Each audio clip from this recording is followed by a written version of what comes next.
Abdullah mall के करीब कराची से आने वाली एक तेज रफ्तार कार के उलटने के बाइस खौफनाक हादसा पेश आया।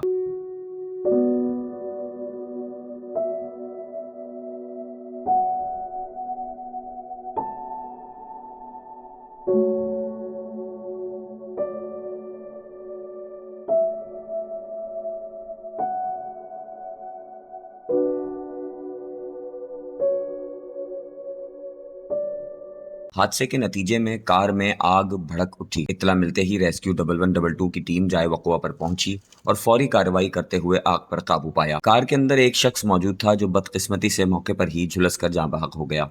जाँ बहक होने वाले की शनाख्त न हो सकी क्योंकि लाश मुकम्मल तौर पर जल चुकी थी और कोई चीज बाकी ना बची जिससे शनाख्त की जा सके। रेस्क्यू टीम ने लाश को निकालकर ईदी एम्बुलेंस के जरिए सिविल अस्पताल मुंतकिल किया। हादसे की वजह से मुतासरा मुकाम पर ट्रैफिक की रवानी मुअत्तल हो गई थी, जिसे बाद अज़ां बहाल कर दिया गया।